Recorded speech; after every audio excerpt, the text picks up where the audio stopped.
Muy bien, muchachos, hablaremos ahora de infecciones del tracto urinario. Aquí comenzaremos diciendo que es una de las patologías más prevalentes a nivel mundial. En Estados Unidos solamente causa unas 7 millones de visitas médicas al año, con unos 100.000 ingresos hospitalarios aproximadamente también por año. Representa un 40% de las infecciones nosocomiales. Y es importante como que un 15% de todos los antibióticos prescritos son por infecciones de vías urinarias.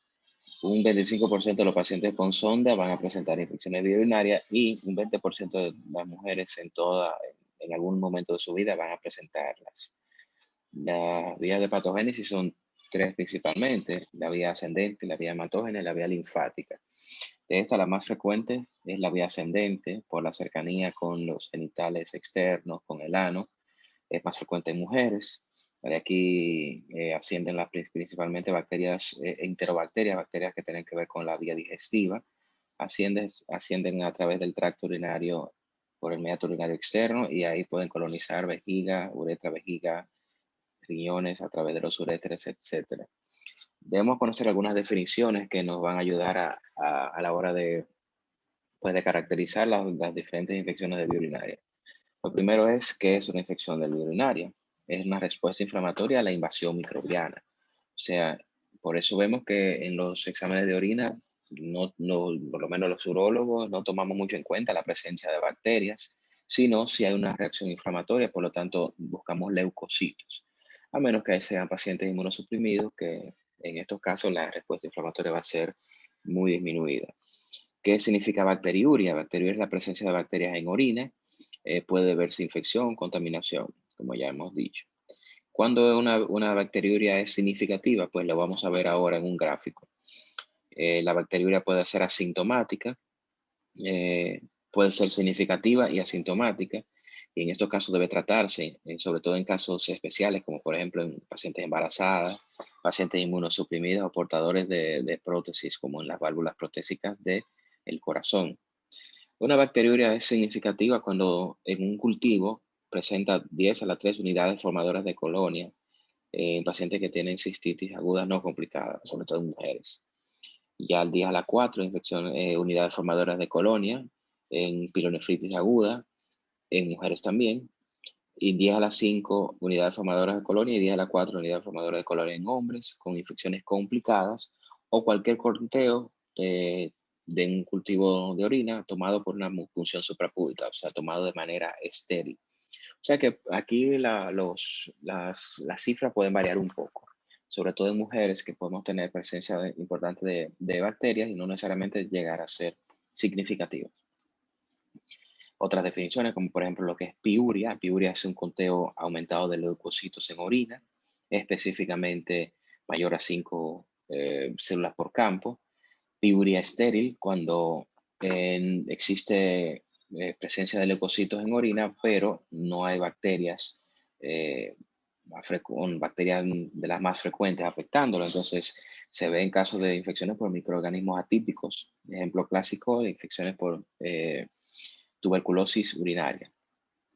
Y ya la infección urinaria, como ya hemos mencionado, es la respuesta inflamatoria a la invasión. Se ve generalmente acompañado de piuria y bacteriuria. Entonces, una infección del tracto urinario puede darse en el contexto de una primoinfección o una infección aislada, es la más frecuente, la que le puede dar a cualquier persona en cualquier momento dado de su vida por una contaminación, por una falta de higiene o por un hecho puntual. Esta primoinfección puede pasar a ser curada o no resuelta. En estos casos podemos hablar de una infección de tracto urinario no resuelta. Cuando se resuelve, pero no del todo, por así decirlo, no hay un cultivo que muestre una orina limpia y el paciente vuelve a recurrir los síntomas, pues hablamos de una infección de tracto urinario recurrente o recidivante. Es el mismo microorganismo que no fue eliminado del todo durante el tratamiento. Y tenemos lo que es la reinfección, que es un paciente que se curó de un episodio de infección del tracto urinario y vuelve a tener una infección por otro microorganismo, puede ser, o por el mismo microorganismo, pero en el contexto de una nueva infección. Todo esto es importante, ¿ok? Entonces, cuando una bacteriuria significativa, cuando se traduce en una infección del tracto urinario, bueno, aquí vamos a hablar de algunos conceptos de diferentes clasificaciones, eh, o diferentes maneras de clasificar las infecciones del tracto urinario, dependiendo de diferentes acápitos, diferentes conceptos que son importantes. Por ejemplo, la cistitis es generalmente un diagnóstico clínico, es la presencia de polaquiuria y disuria, que en un cultivo se diagnostica por una unidad deformadora de colonia de 10 a la 3 de una bacteria uropatógena. Y las infecciones complicadas, ya sabemos que son 10 a la 5 o 10 a la 4, dependiendo si es mujeres o en hombres. Y vamos a ver luego qué consiste una infección complicada. Bacteriuria asintomática, cuando hablamos de 10 a la 5 unidades formadoras de colonia en un cultivo de orina, dos cultivos separados, muestras tomadas de 24 horas de diferencia, pero sin síntomas.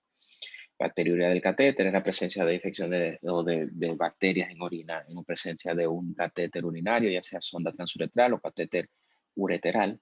Y la pilonefritis, cuando esta bacteriuria pasa a ser sintomática, ya no con síntomas locales como la polaquiuria y la disuria, sino también fiebre y dolor lumbar o sensibilidad en el ángulo costo vertebral posterior. Entonces, las infecciones del tracto urinario complicadas, generalmente lo que hablamos es de pielonefritis, infecciones del tracto urinario alto. Y las no complicadas pueden ser infecciones del tracto urinario bajo, como cistitis, prostatitis o uretritis. Y la sepsis urinaria, cuando ya hablamos de que hay una afectación sistémica en el caso de la infección. Vamos a ver un poco más de esto. Aquí vemos cómo se clasifica por la Asociación Europea de Urología los diferentes tipos de infección, dependiendo de los factores de riesgo.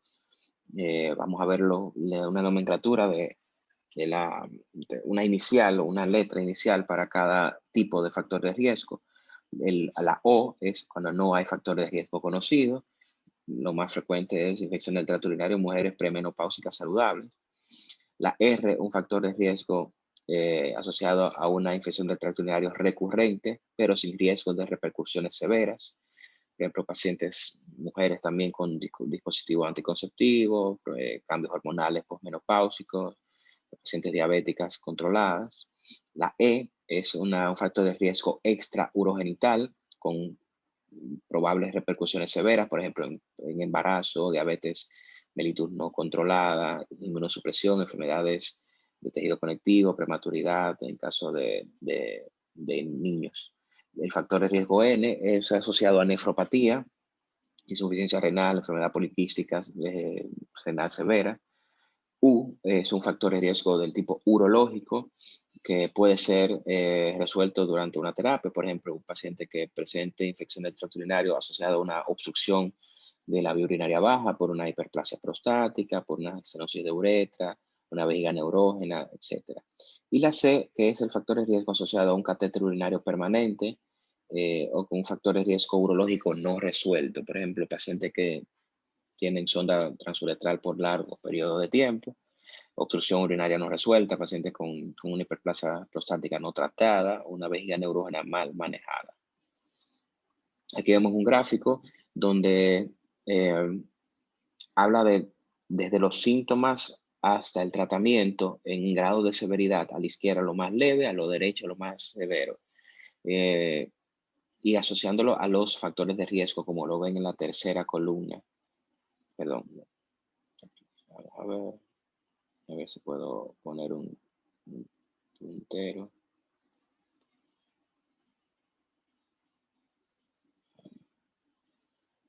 Bueno, vamos a hacerlo, seguirlo haciendo así. Entonces, aquí lo ven. Arriba vemos los síntomas, como los síntomas más leves pueden ir de síntomas locales, disuria, polaquiuria, sensibilidad urinaria, hasta síntomas más severos, síntomas de respuesta sistémica, como fiebre, escalofrío, fallo circulatorio, fallo multiorgánico en casos severos. ¿Cómo se debe diagnosticar? Pues se puede diagnosticar clínicamente asociándose o ayudándose de un examen general de orina, el examen de la tirilla, pero el diagnóstico real de una infección del vía urinaria se debe hacer siempre por cultivo, porque debemos hablar de las diferentes bacterias, de la unidad formadora de colonia para ver si es significativa y sobre todo el antibiograma para ver a qué antibiótico responde dicha bacteria. ¿Ok? No siempre se hace, sobre todo en infecciones de tracto urinario no complicadas, pero si queremos tener un diagnóstico real, debemos hacerlo con cultivo. Entonces aquí vemos el grado de complicación desde una infección no complicada hasta una complicada. Entonces aquí vemos los diferentes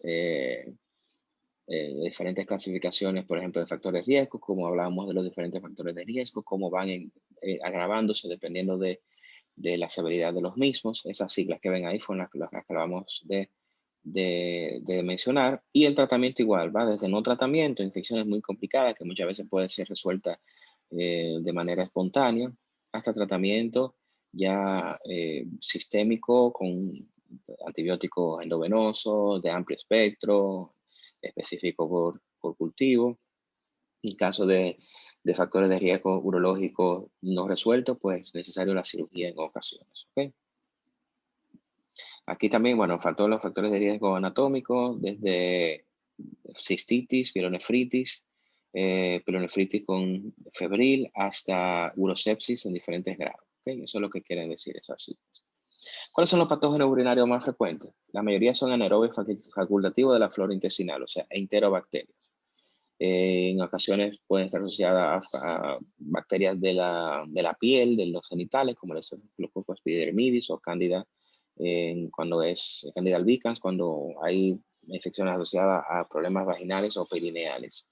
Pero la mayor parte de las veces son uropatógenos de tipo enterobacterias. La más frecuente por mucho es la E. coli, representa más del 85% de las infecciones biourinarias. Otros son como Klebsiella, Proteus, Enterobacter fecalis, Staphylococcus saprophyticus, o algunos nosocomiales en caso de pacientes ya ingresados con inmunosuprimidos o polimedicados. También aparece la E. coli y la Klebsiella, pero aparecen otras como la Pseudomonas o la Providencia. ¿Okay? Entonces, esto hace que dos cosas, que sea fácil de diagnosticar, fácil de suponer qué patógeno está afectando a cada paciente, pero también hace que los pacientes muchas veces se automediquen, sobre todo en lugares como nuestro país, donde se consiguen muy fácil los antibióticos sin receta médica incluso, lo que conlleva muchas veces a resistencia bacteriana. ¿Cuáles son los factores predisponentes a adherencia bacteriana? Pues aquí lo vemos, los pilis tipo 1 de la E. coli hace que sea muy fácil que se adhiera a vejiga y vagina. ¿Okay? Esto, aquí cuáles son las defensas naturales, no vamos a entrar en muchos detalles, pero ahí están las diapositivas, las pueden ver. ¿Y cuáles son los mecanismos de desequilibrio de los mecanismos de defensa? Pues la obstrucción es el principal. Si no hay flujo y hay estasis urinario, pues hay mayor proliferación de bacterias.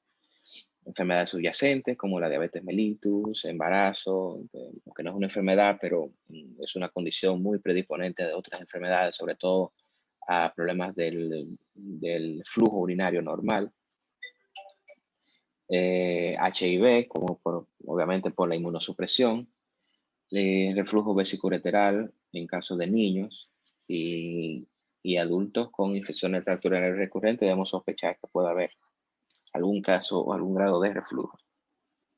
¿Cuál es el cuadro clínico? Pues el cuadro clínico varía bastante dependiendo de si es una infección del tracto urinario bajo o una infección del tracto urinario alto, una infección como de genitales, como prostatitis o uretritis.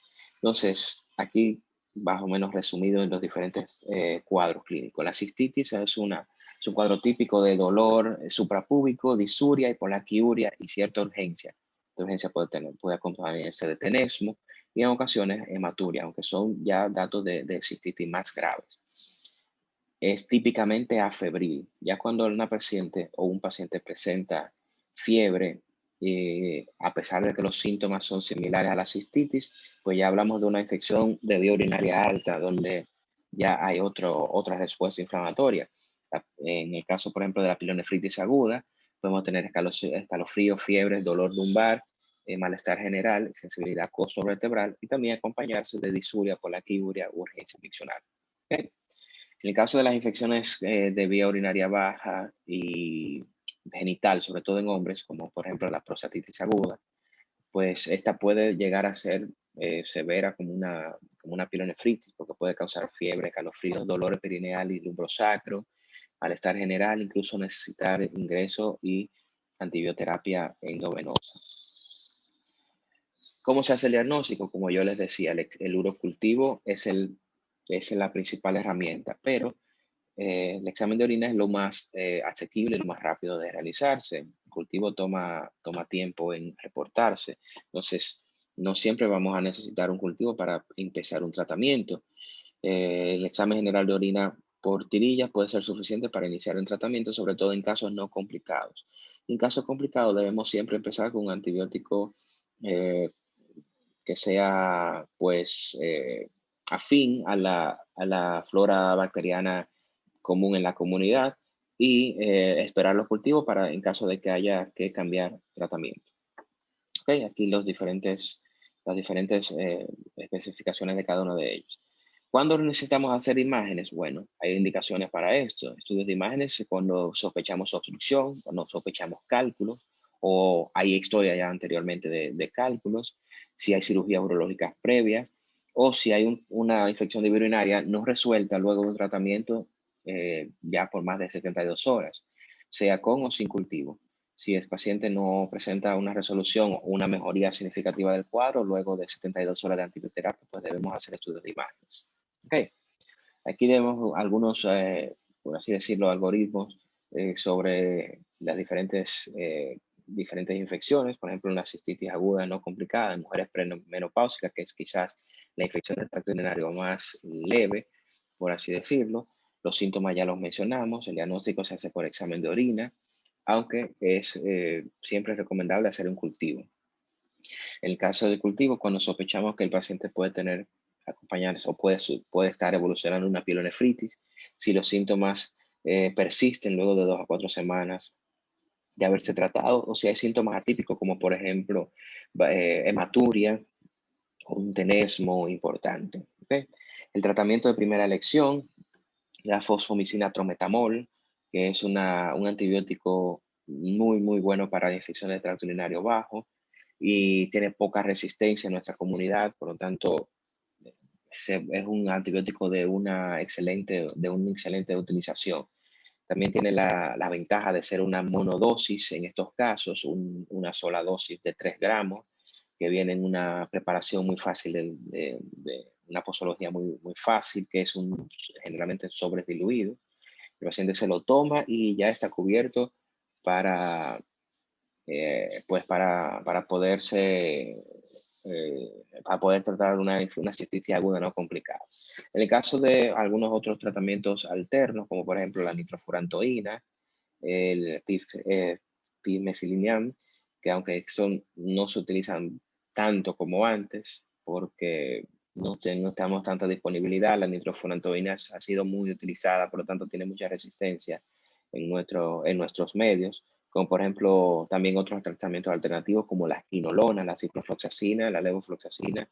Aquí tienen mucha resistencia por su abuso durante tantos años para las infecciones del tracto urinario agudo, las infecciones del tracto urinario.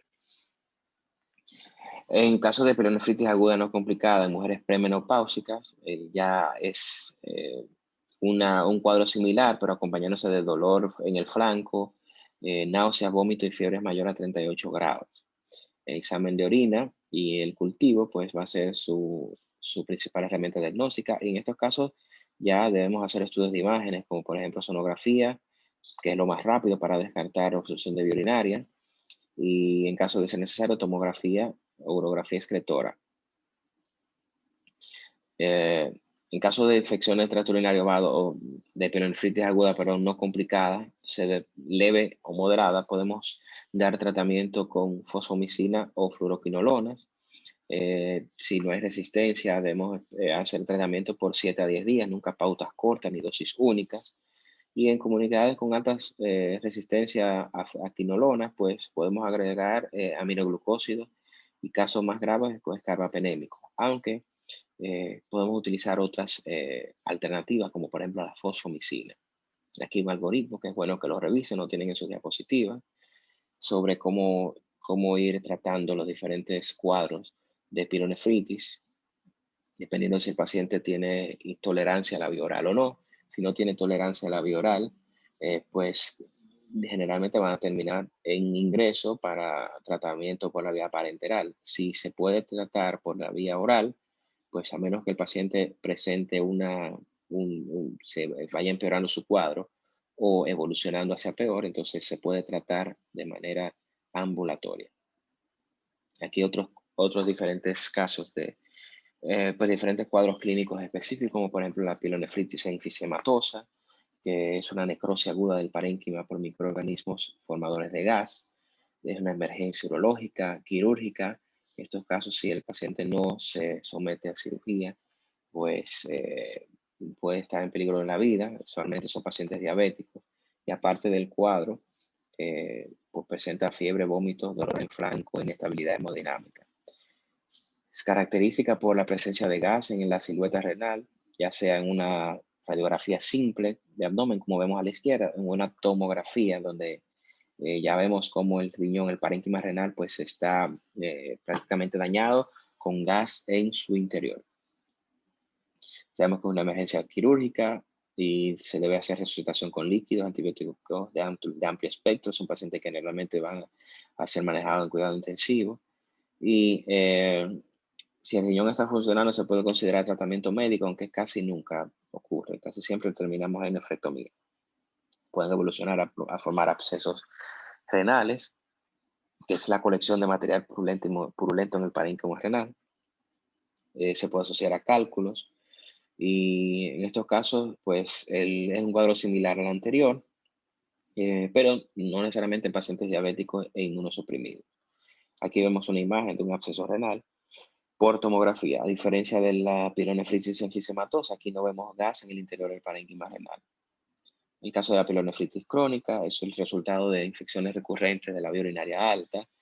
Ya aquí los síntomas no son tan típicos como una pielonefritis aguda. Generalmente el paciente sí es casi siempre unilateral, por lo tanto no hay sintomatología importante, a menos que el paciente presente bilateralidad y pueda evolucionar a insuficiencia renal crónica. En el caso de los estudios de imágenes, podemos ver asimetría en los bordes renales, un riñón de menor tamaño, con presencia de cicatrices. Entonces, en estos casos podemos sospechar la presencia de una pielonefritis crónica. La pielonefritis santo-granulomatosa es rara, eh, también es severa y puede producir destrucción difusa del parénquima renal. Se relaciona mucho a urolitiasis. Más del 83% de las pielonefritis santogranulomatosas pues, se dan en el contexto de una litiasis no obstructiva. El cuadro es similar a un absceso renal con dolor en flanco, fiebre, escalofríos, bacteriuria y masa palpable. Y se asocia a bacterias como Protozoa y E. coli. Y presenta células espumosas en orina. Eso es una característica de todas ellas. ¿Alguna pregunta? Me la pueden dejar me la pueden enviar con los delegados. Y ya se está acabando el tiempo y cualquier cosa, pues me dejan saber, por favor.